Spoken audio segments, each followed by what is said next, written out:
itu sangat penting di dalam membangun kekayaan. Maka jangan pernah sekali-kali untuk menyia-nyiakan mereka, ya. Menyia-nyiakan hidup mereka. Nah, yang terakhir, yang ke-10, ya, di antara kunci rezeki, al-muhajiratu fi sabilillah ta'ala, orang yang berhijrah di jalan Allah Ta'ala. Orang yang berhijrah di jalan Allah Ta'ala. Apa sih artinya hijrah itu? Hijrah itu artinya berpindah dari satu tempat ke tempat yang lain. Itu namanya hijrah. Hijrah meninggalkan negeri kafir, pindah ke negeri Islam. Berpindah dari negeri yang fasik, lingkungan yang fasik, kepada lingkungan yang baik, lingkungan yang soleh. Itu namanya hijrah.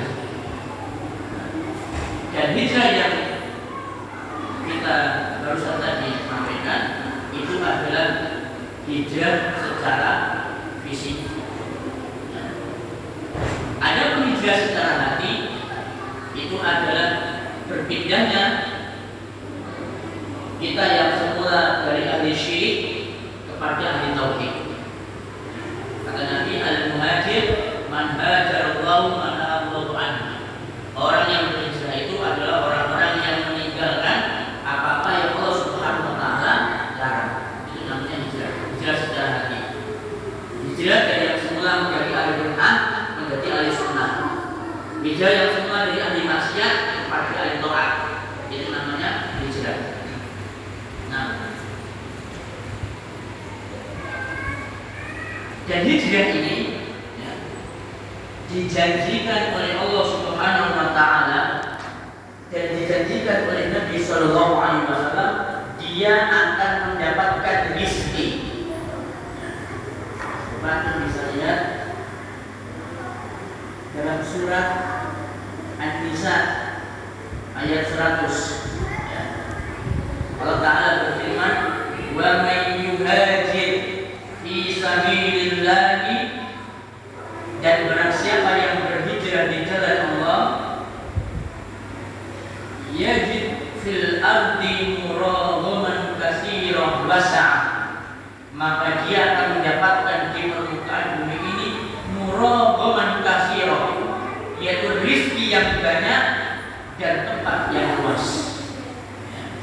Ini janji dari Allah, barang siapa yang hijrah di jalan Allah, dia akan mendapatkan di permukaan bumi ini rezeki yang luas, yang banyak, dan tempat yang luas. Mari kita tengok bagaimana ketika Rasulullah SAW bersama dengan para sahabatnya hijrah dari negeri musyrik, ya, ke negeri Yasrib, Madinah. Hijrah dengan meninggalkan semua keluarganya, hijrah dengan meninggalkan semua kekayaan dan perniagaannya, datang di sebuah tempat yang tidak pernah dikenal. Nanti posisinya bagaimana tempat itu, penduduknya bagaimana, ramah apa tidak, ya. Mereka nggak tahu sama sekali. Langsung kemudian bertekad hijrah dari negeri syirik ke negeri tauhid Madinah, ya, tanpa tahu dengan keadaan itu. Yang mereka pakai adalah pakaian yang melekat di anggota bagian mereka, dan mereka membawa perbekalan yang seadanya. Bahkan mereka tidak membawa perbekalan. Sampai kemudian ada di antara mereka yang harus tinggal di masjid, ya, di para sahabat yang termasuk Abu Sufyan, tidak punya tempat tinggal. Mereka menjadikan masjid sebagai tempat tinggal. Tapi ketika mereka sampai di negeri Madinah, insya Allah, ya, Allah Subhanahu wa taala berikan kepada mereka rezeki yang luas. Abdurrahman bin Auf radhiyallahu anhu, seorang kaya raya di negeri Mekah, ketika dia hijrah bersama dengan Nabi, dia tinggalkan semua kekayaannya. Ketika dia pergi bersaudarakan dengan Sa'ad bin Abi Rabi oleh Nabi sallallahu alaihi wasallam, ya, kata Sa'ad bin Abi Rabi, ketika dia pergi bersaudara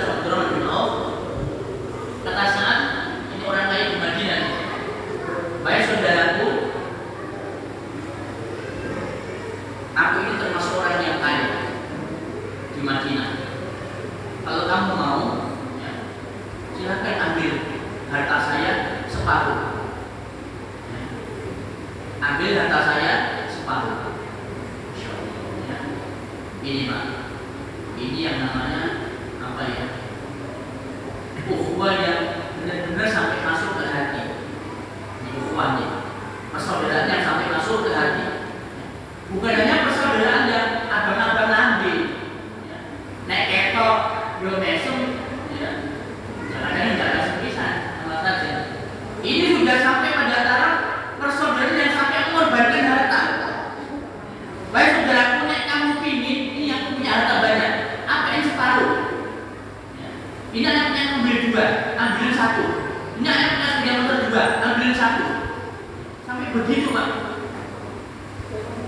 Ternyata tidak sampai di situ. Akhi, anak juga punya istri 2. Kata saya lagi, Robi. Nek kamu ingin, terus pilih ini. Mana di antara 2 istrimu yang kamu cintai? Tanyakan salah satunya kamu ambil. Allah. Ini betul itu. Kita sampai begitu Pak. Persaudaraan kita dengan teman-teman kita tidak sampai lah kayak begitu. Ini persaudaraan mereka Masya Allah sampai begitu. Bojo juga dikeno lah. Ya kalau mobil, sepeda motor itu mungkin masih lumrah. Ini bojo coba bayangkan. Udah ya kan. Nanti dikeno kawan bisa. Kayak dia yang kok. Nah, ini sampai begitu. Punya istri 2, kamu pilih. Ajarkan salah satunya kemudian kamu nikah. Ya. Kata Abdullah bin Auf, ya, anak gak pilih 2-2-nya. Tolong tunjukkan sama saya di mana letaknya pasar. Bulani aina syuq, tunjukkan kepada aku ada di mana pasar. Kemudian beliau ditunjukkan pasar. Kemudian beliau berdagang di situ, ya, sampai beliau menjadi seorang pengusaha. Abdurrahman bin Auf. Ini teman-teman sekalian, ya, menunjukkan bahwa berhijrah itu dengan sebenar-benarnya hijrah, Allah akan berikan dia rezeki. Dan termasuk di antara bentuk hijrah itu adalah kita merantau. Merantau itu salah satu di antara bentuk kita hijrah. Makanya kata Imam Syafi'i, beliau mengatakan dalam salah satu bait syairnya, "Safir babil asfari khamsu fawaid." Merantaulah, karena sesungguhnya di dalam perantauan itu ada 5 manfaat, 5 faedah. Jadi antum yang sekarang ini asli Probolinggo, masih tetap di Probolinggo, rezeki ini yo pancet kayak sakmono wae. Antum pergi merantau. Ya. Jadi antum jadi seorang perantauan, jadi seorang pendatang. Mulai biyen yo pancet, dodol yo cilok kae. Bertahun-tahun pancet, kayak rumahnya kontrak. Pergi merantau. Ya. Mulai dulu sampai sekarang yo pancet dodol yo mie ae. Antum pergi merantau. Jualan mie di sana, jualan cilok di perantauan, jualan apa di perantauan. Ya. Kata Imam Syafi'i, pergilah perantau. Karena sesungguhnya dalam perantau itu ada 5 faedah. Yang pertama, tafarruju hammin. Ya. Dalam perantau itu kita akan bisa mampu menghilangkan kesedihan, menghilangkan kegalauan, menghilangkan kegelisahan. Ini merantau. Ya. Manfaatnya merantau yang pertama. Ternyata memang benar. Kita kadang kalau masih aja di negeri kita ya, asli Probolinggo ya toto, kayak Probolinggo. Ada banyak galaunya. Ya. Galau ngidul bentuknya penuh asih, bosen. Ya. Ngetan yo ketemunya nang panggil penaraan. Ya. Nanti ke barat ketemunya ya jembatan Thomas. Ya. Nanti ke utara ketemunya pelabuhan. Sapuro, ya, segoro, pancet, mulai biar yo mono-mono aja. Maka pergilah merantau, ya. Antum akan lihat suasana baru. Oh, ternyata di Lamongan ini begini. Oh, ternyata di Bojonegoro itu seperti ini. Bisa menghilangkan kegalauan, kesedihan. Benar itu.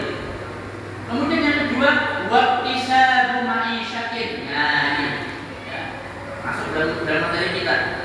Mampu mendatangkan ma'isyah, mendatangkan rezeki. Kadang orang ya, kalau tetap di daerah asalnya itu kerja itu nggak semangat. Iya.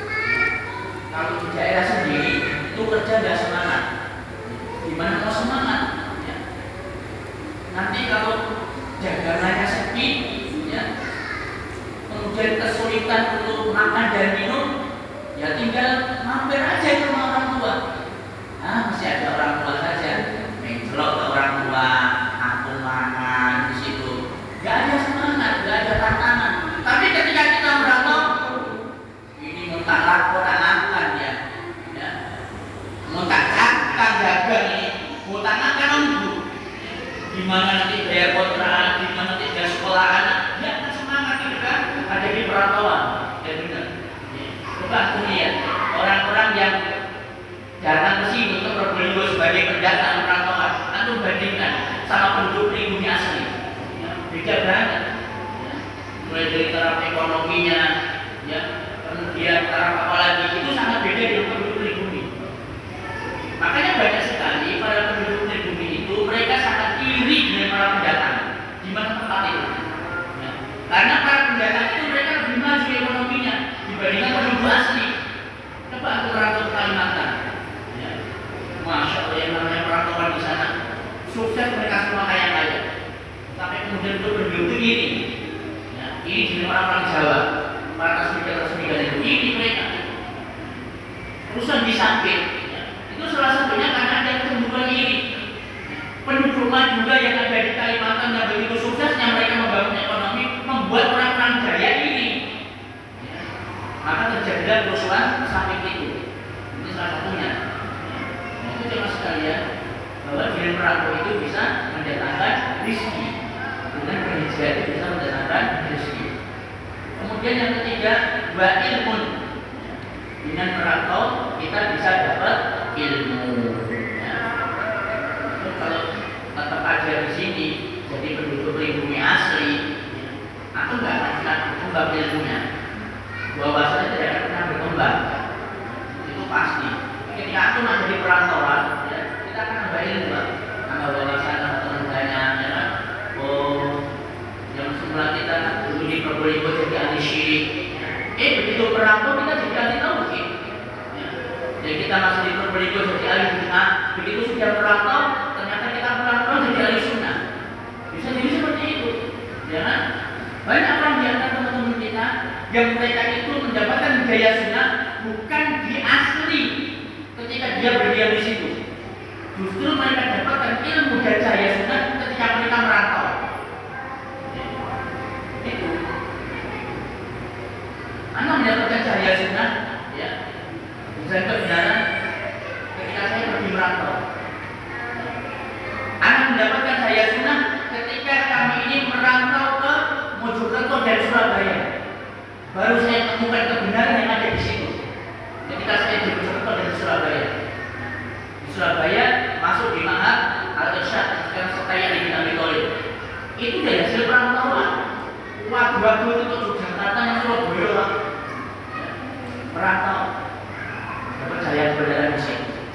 Kalau saya tetap di Jogja, ya Allah, mungkin masih tetap jadi ahli syirik, mungkin masih tetap jadi ahli bid'ah dan sebagainya. Itu begitu. Yang keempat, wa adabun. Jadi dengan perantau itu kita bisa mendapatkan adab, mendapatkan norma, mendapatkan etika. Yang benar. Kadang kita ya, kalau kita merantau itu kita bisa mempelajari etika satu masyarakat. Oh, Lamongan itu kebiasaannya seperti ini ya. Oh, beda dengan Probolinggo. Oh, orang Surabaya itu ngomong itu ceplos nabrak. Beda dengan orang Probolinggo misalkan pak rapat misalkan begitu ya. Jadi kita bisa tahu etika mereka bagaimana sifatnya kita, bagaimana etika mereka, bisa kita tahu. Contoh saja ya, antara orang Arab dan Indonesia ini, buat dia seperantau. Orang Arab ya, kalau dipegang kepalanya itu tidak marah. Orang Arab dipegang kepalanya tidak marah. Ya. Mereka malah senang. Tapi kalau dipegang pantatnya marah mereka. Ya. Itu orang Arab. Beda dengan orang Indonesia. Orang Indonesia nek dicekel, ya, bokomi diceklek lagi cepet.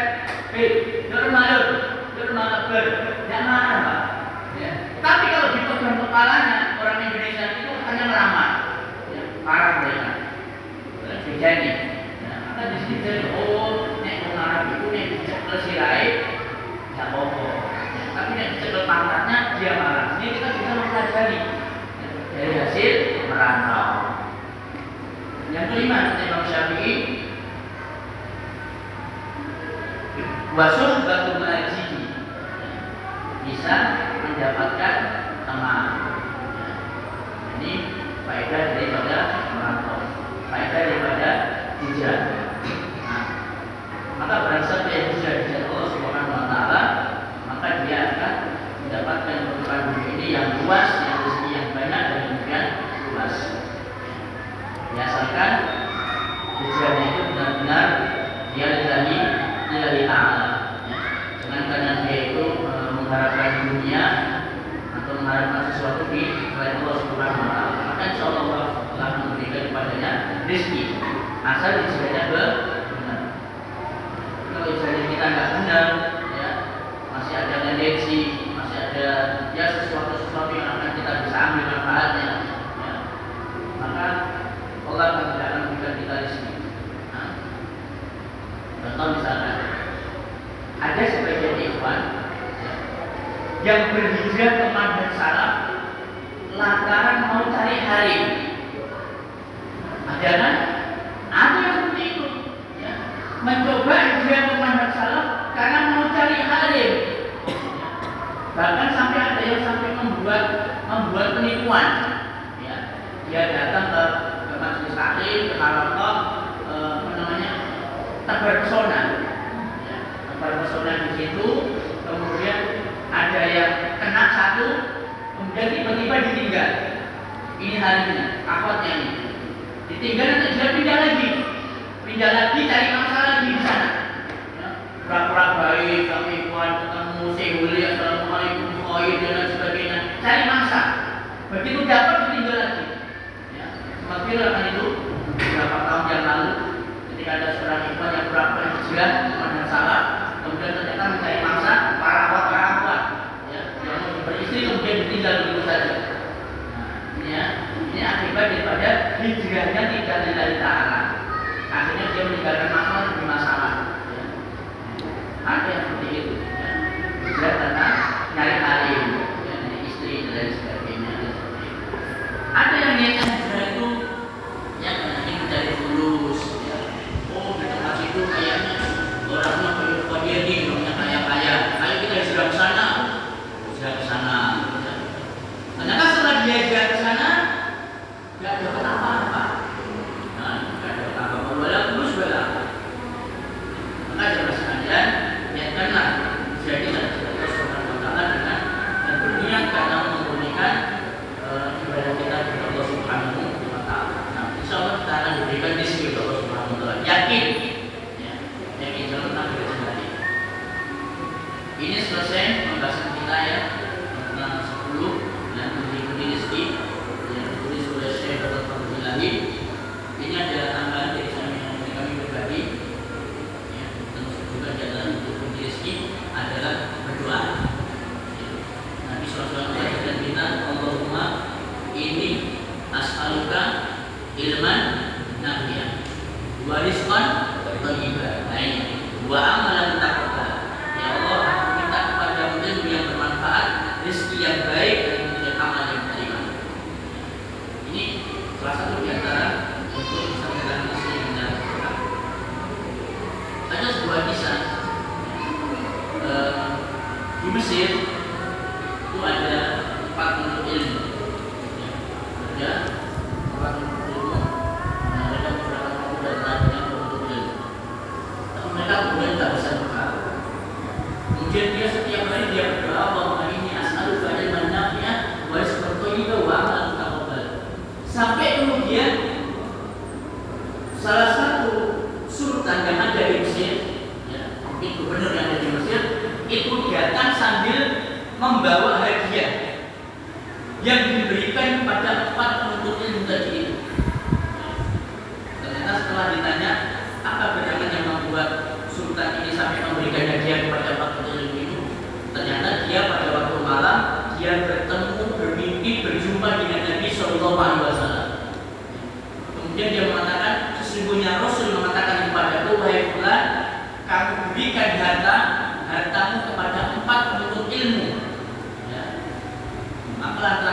itulah kemudian juga ini memberikan hartanya kepada 4 penduduk yang tadi itu.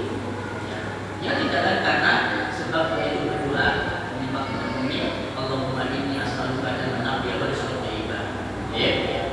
Nah, itulah saudara sekalian 11 ya. 11 kunci rezeki. Yang pertama istighfar, kemudian ibadah dengan sungguh-sungguh, bertakwa kepada Allah Taala, kemudian bertawakal kepada Allah Subhanahu wa taala, ya. Terus kemudian apa namanya? Berhijrah di jalan Allah, ya. Berinfak kepada penuntut ilmu, kemudian berbuat baik kepada orang-orang tua, ya. Kemudian apa lagi? Sebanyak ya yang kemarin kita sampaikan. Nah, mudah-mudahan dengan kita khatam, paham, mengerti, mengamalkan 11 kunci rezeki ini, mudah-mudahan Allah Subhanahu wa taala limpahkan rezekinya kepada kita semua. Sehingga kita tidak gampang untuk mengeluh kepada saudara kita muslim, sambat tadi sambat rezekinya seret. Jangan.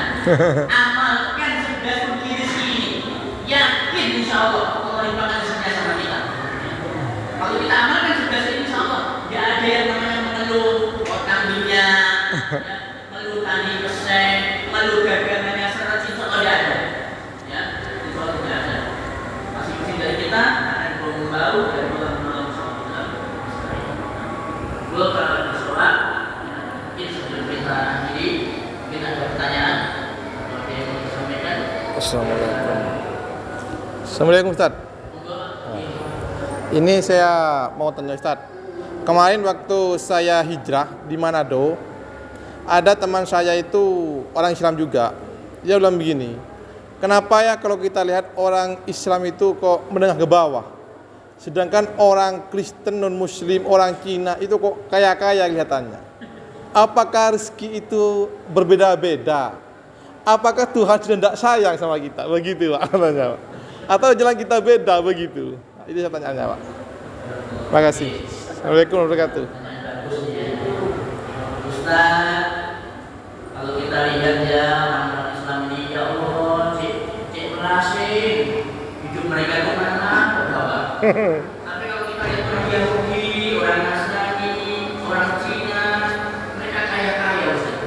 Ini apa Tuhan ini nggak adil ya sama orang Islam ya? Harusnya kan umat Islam yang dikayakan, orang kafir dimiskinkan. Nah, jawaban yang pertama bahwa itu sebagai bentuk istidroj. Apa artinya istidroj? Istidroj itu artinya Allah melimpahkan rezeki yang begitu banyaknya tanpa perhitungan kepada orang-orang kafir dan kepada orang-orang ahli maksiat. Kalau ada tetangga yang tidak pernah sholat tapi soge, itu istidroj namanya. Kalau ada orang suka mabuk, suka judi tapi soge, jangan silau. Antum yang rajin sholat di masjid, rajin ikut taklim, ikut pacot, itu namanya istidroj. Nanti ketika mereka sudah diberikan kekayaan dan kenikmatan di dunia dengan full, mereka tidak mendapatkan bagian sedikit pun di akhirat kecuali neraka. Ya, kecuali neraka. Nanti bagian kita di akhirat Pak. Oke. Difulkan bagian kita nanti di akhirat di surga. Itu bagian kita nanti. Ya, sudah kita mau apa di sana? Ya. Nanti dibujuan aja gampang di sana. Ya kalau cemburu Pak. Iya. Antum ingin punya istri 5, ingin punya istri 10, nanti di akhirat ya, dia akan cemburu istri kita, dia akan ya, karena sudah dicampur sama Allah. Rasa kecemburuan, rasa hasad itu sudah dicampur ya, sehingga mereka saling mencintai dengan suaminya. Antum pilih uang ya, ya betapa uang di surga ya, mau beli apa? Mau sudah tersedia semua ya. Mau emas juga ada tersedia, yang perlu beli. Nanti sudah di surga bagian kita di akhirat. Yang kedua, alasan yang kedua adalah kalau Allah Subhanahu wa taala memberikan karunia rizki yang berlimpah kepada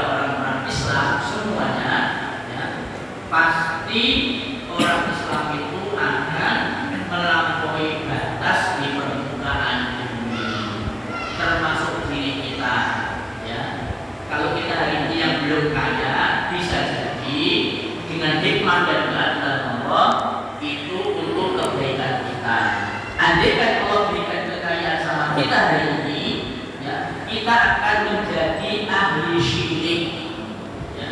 Kita akan jadi ahli bid'ah, kita akan jadi ahli maksiat.